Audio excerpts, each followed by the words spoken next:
Kun Fidel Tutorial isin qophaa'aa kan dhiyaatu barnoota saayinsii waliigalaa kutaa 8ti. Hadda akkasii wajjin ta'uu anaaf taamudha. Saayinsii waliigalaa kutaa 8 boqonnaa tokko irratti bu'uuraalee qorannaa saayinsawaa kan ilaallu ta'a. Safartuuwwan saayinsawaa fi safaraa fi amaloota safara aadaa ilaalla jechuudha.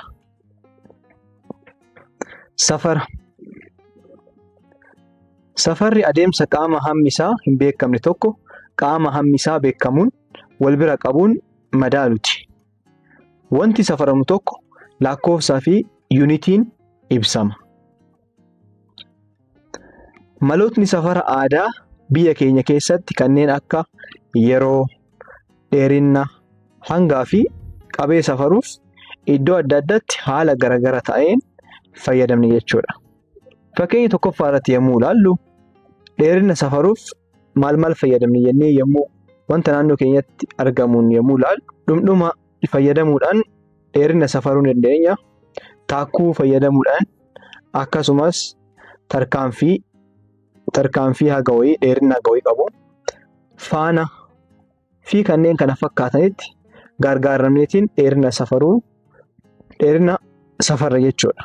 Kan biraa immoo hangaa fi qabee safaruuf kan itti fayyadamu wantoota akka kubbaayyaa, xaasaa, gundoo, toonoo, qaruuraa fi kanneen kana fakkaatan fayyadamuudhaan hangaa fi qabee wantoota safarra jechuudha. Itaansuu sadaffaa irratti yeroo safaruuf wantoota itti fayyadamnu. Fakkeenyaaf waggaa, ji'a, torbaan, guyyaa, gaaddidduu fi kanneen kana fakkaatan fayyadamuudhaan yeroo safaruu ni dandeenya jechuudha. Akka fakkii irratti arginutti manni citaan as bira jiru fakkii irra jiru kun yeroo safaruudhaaf gaaddidduun inni uumu dhakaa wajjin wal bira qabneetiin yeroo hagam akka ta'e beekuu ni dandeenya jechuudha. Akka haala safara yeroo aadaatti. Dureen isa biraa qaamolee safartamoo fiizikaalaa fi maloota safara ammayyaati. Qaamoleen safartamoo fiizikaalaa qaamolee lakkoofsaa fi yuunitiidhaan ibsamuu danda'anidha. Fakkeenyaaf dheerina yoo fudhanne qaama safartamoo fiizikaalaati. Tarkaanfiidhaan safaruu waan dandeenyuuf. Hanga yoo fudhannes fakkeenya safartamoo fiizikaalaati. Innis hamma wanti sun qabateen hanga irra kaa'uudhaan madaaluu waan dandeenyuuf. Yeroo illee yoo fudhanne yeroo sa'aatiidhaan fayyadamuun safaruu ni dandeenya fi kanneen kana fakkaatanidha. Qaamoleen safartamoo fiizikaalaa bakka gurguddoo lamatti qoodamu. Isaanis qaamolee safartamoo bu'uuraa fi qaamolee safartamoo shallagamoo yoo. Qaamolee safartamoo fiizikaalaa bu'uuraa yommuu ilaallu qaamoleen safartamoo fiizikaalaa bu'uuraa kan jedhaman akaakuu safara kallattiidhaan safaramuu danda'anidha. Yuunitoota bu'uura ofii isaanii kan qabanidha. Bara 1960 yaa'ii waliigala bakka bu'oota saayintistoota Jeeneevaatti walitti qabamaniin kan waliigalamee murtaa'e qaamolee safartamoo bu'uuraa yuunitoota waaltawaa isaanii wajjin gabatee armaan gaditti ibsamaniiru. Gabatee tokko tuqaa tokko irratti akka ibsamutti qaamolee safartamoo bu'uuraa fi yuunitoota waaltawaa isaaniitti kan argamu. Qaamoleen safartamoo bu'uuraa 7 asitti tarreeffamanii jiru. Isaanis hanga, dheerina, yeroo, teempireechara, kaarantii elektirikii, cimina ifaa, hamma maatariidha. Iddoo bu'ee qaamolee safartamoo kanneen ammoo hangaaf small m, dheerinaaf small l, yeroodhaaf time t, teempireecharaaf t capital, kaarantii elektirikiidhaaf I, cimina ifaafis I dha, hamma maatarii n. Yuunitoota waalta'oo isaanii yoo ilaallu hangaaf kiiloogiraamidha. Dheerinaaf meetira, yeroodhaaf sakandii, teempireecharaaf kalviinii, kaarantiidhaaf kaarantii elektirikiidhaaf ampiirii, cimina ifaaf kaandeellaa hamma maatariif moolii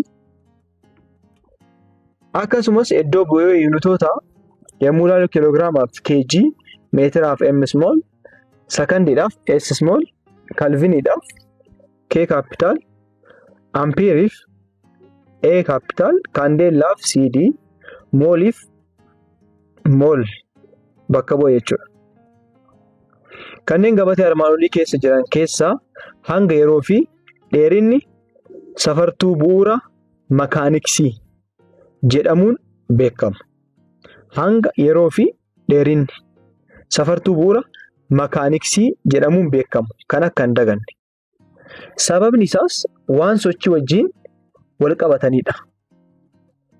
Wantoonni sadan kunniin jechuun qaamoleen safartamoo sadan kunniin hanga yeroo fi dheerinni wantoota sochii qaban wajjin wal qunnamtii waan qabaniif safartuu bu'uura makaaniksii jedhamuun beekamu jechuudha. Dheerina safaruu. Dheerina jechuun safara fageenya qabxii adda addaa lama gidduu jirudha. Meeshaaleen ammayyaa dheerina ittiin safaru kan akka sarartuu, ulee meetira, vernaal kaaliparii, maayikiroomeetir, iskuweerii fi meetir teeppii fa'a. Ulee meetira yommuu ilaallu akka fakkii kanarratti daawwattaniiti. Fakkii 1.4 meeshaalee safara dheerina ammayyaa nutti agarsiisa. Maqaalee isaanii armaan olitti katartiibessineedha. Ulee meetira fakkiidhaan yoo ibsinu kana fakkaata. Qixxaan sun meetira teeppiidha. Innis kan yeroo baay'ee yommuu manni ijaaramu kan ittiin safaruuf fayyadamnudha. Vernaal kaalipariin illee meeshaalee akka kushineettaa kanneen safaruudhaaf kan itti fayyadamnudha. Maayikiroomeetir iskuweer illee akkuma argitanitti as bira tarreeffamanii jiru jechuudha. Meeshaalee safara dheerinaa ammayyaa jechuudha. Yuunitiin waaltawaa dheerinaa meetira. Yuunitootni biroo immoo kanneen akka kiiloomeetira, deesimeetira, seentimeetira, miilimeetiraa fi kanneen kana fakkaatanidha. Yommuu wal bira qabnee yuunitoota kanneen wal madaalchisnu meetirri tokko miilimeetira akkuma wajjin qixa ta'a. Akkasumas meetirri tokko seentimeetiraan yoo ibsamu seentimeetira 100 ta'a. Miilimeetirri tokko 0.001 meetira wajjin qixa nuuf kenna. Seentimeetirri tokko akkasumas 0.01 meetira wajjin qixxeedha jechuudha. Ittaan sun meetirri tokko deesimeetira 10 wajjin qixa.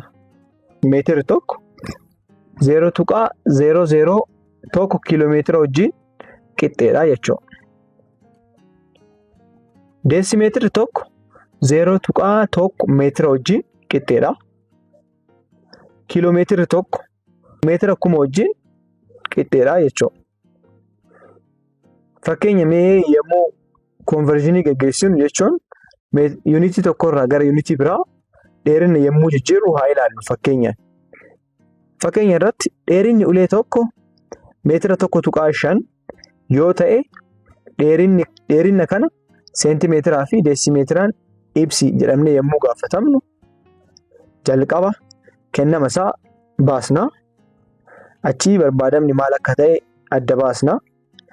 Deebisnee furmaata isaa keenya jechuudha. Kennama isaa yommuu ilaallu dheerinatu nu kenname.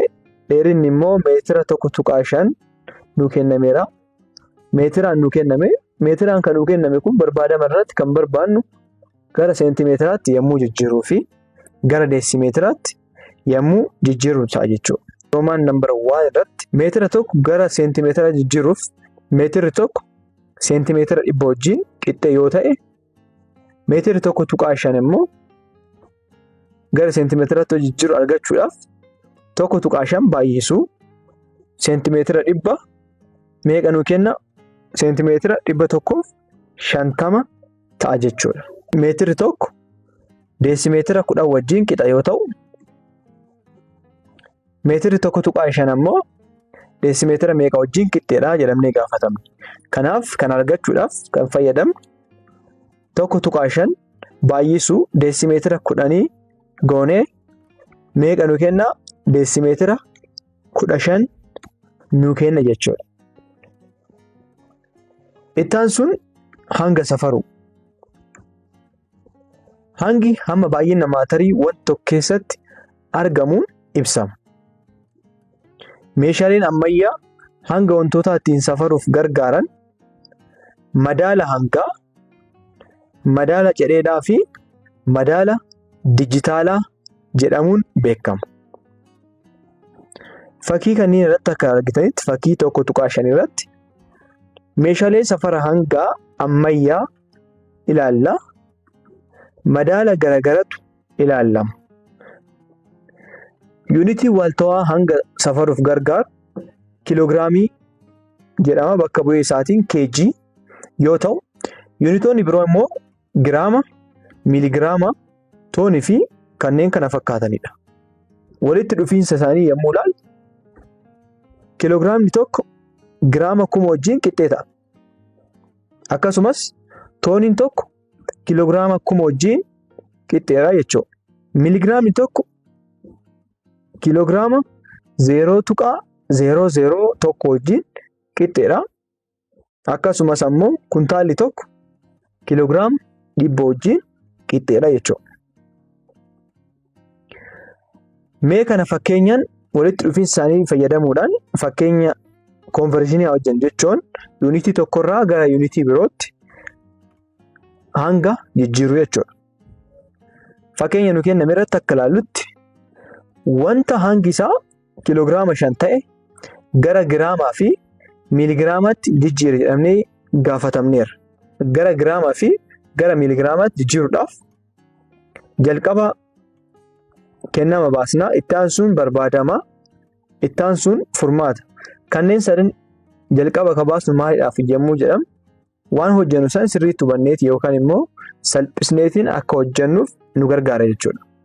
Kanaaf kennama mee haa baasnu. Kennamni keenya kiiloogiraama 5 hangi nu kenname jechuudha. Isa gara giraama jijjiirra jalqaba. Gaafiin jalqaba keenya giraamaan waan ta'eef. Kanaaf kiiloogiraamni tokko walitti dhufeenya isaanii yommuu ilaalu kiiloogiraamni tokko giraama 1000 wajjin qixxee yoo ta'u, kiiloogiraamni 5 giraama meeqa wajjin qixxeedha jedhamnee gaafatama. Kanaaf kiiloogiraamni tokko giraama 1000 wajjin qixa yoo ta'u, kiiloogiraama 5 giraama meeqa wajjin qixxeedha jennee ilaalla, jennee barbaanna. 5 baay'isuu kiiloogiraama tokko kana jechuun 5 baay'isuu giraama 1000 jenna jechuudha. Kunis meeqa nu kenna? Giraama 5000 ta'a jechuudha. Gara miiligiraamitti yommuu jijjiiru kiiloogiraama 5 baay'isuu miiligiraama miliyoona 1 jenna jechuudha. Kunis miiligiraama miliyoona 5 nu kenna jechuudha. Ittaan sun yeroo safaruudha. Yeroo meeshaa sa'aatii jedhamuun illee ni safarama. Meeshaa ammayyaa sa'aatiidhaan ni safarama. Yuunitiin waaltawaa yeroo sakandii yookaan S smoolidha. Isaan bakka bu'a. Yuunitoonni biroo ammoo kan akka daqiiqaa yookiin miinit, sa'aatii yookiin hawar, guyyaa, torbee, ji'a, waggaa fi kanneen kana fakkaatanidhaan safaramu. Gabatee 1.2 irratti akka ibsametti hariiroo yuunitoota yeroo yommuu ilaallu waggaan tokko guyyoota 365 wajjin qixa, jiini tokko guyyoota 30 wajjin qixa, torbeen tokko guyyoota 7 wajjin qixa, guyyaan tokko ammoo sa'aatii 24 qabata, sa'aatiin tokko daqiiqaa 60 of keessaa qabata. Daqiiqaan tokko akkasumas sakandii 60 qabata jechuudha. Mee fakkeenyaan haa ilaallu. Kana jechuun hariiroo yuunitoota kanneen ilaalaatiin yuunitii tokkorraa gara yuunitii biraatti jijjiiraatiin haa ilaallu jechuudha. Sa'aatii 4 gara gara daqiiqaa yookiin minutes fi gara sekandiitti jijjiiri jedhamee gaafatamne kennama haa baasnu. Kennamni 4 hour sa'aatii 4 nu kenname, barbaadamni ammoo daqiiqaa fi sekandiidha. Kanaaf sa'aatiin tokko gara deebii yommuu dhufu qabxii tokkoffaa irratti akka ibsametti sa'aatiin tokko daqiiqaa 60 wajjin qixxee yoo ta'e sa'aatiin 4 meeqa ta'a jedhamnee gaafatame jechuudha. Kanaaf kiriis kiroos deemna. 4 baay'isuu sa'aatii tokko qixxee ta'a 4 baay'isuu daqiiqaa 60 jechuudha. Kunis daqiiqaa 240 nu kennaa jechuudha.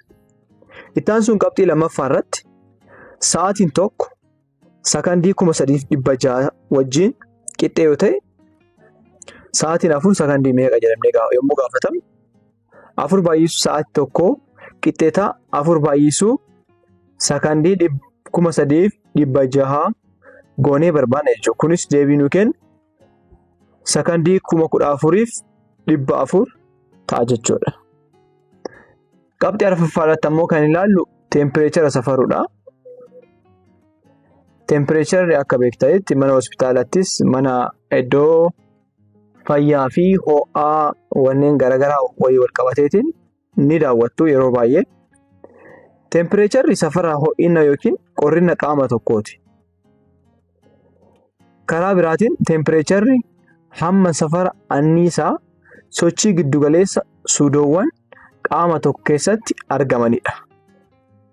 Kana jechuunis fakkeenyaaf mana hospitaalatti teempireechara jennee kan ilaallu yookiin kan safaramnu ho'a qaama keenya keessa jiru hammam akka ta'e ibsuudhaaf.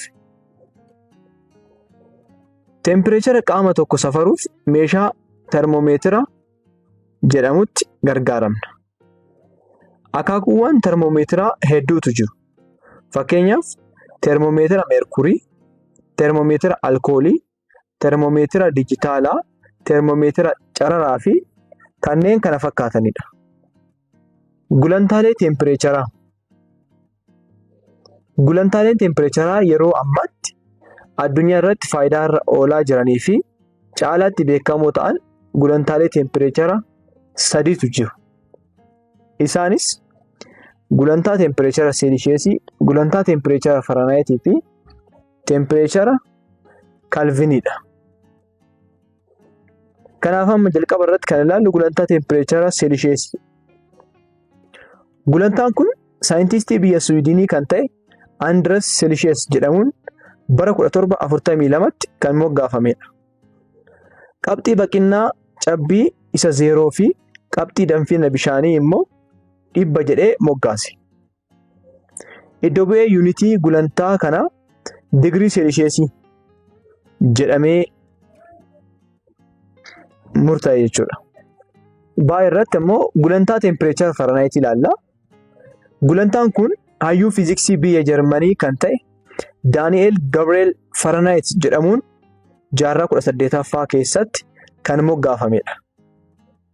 Qabxii baqina cabbii 32 fi qabxii danfina bishaanii ammoo 212 jedhee moggaase.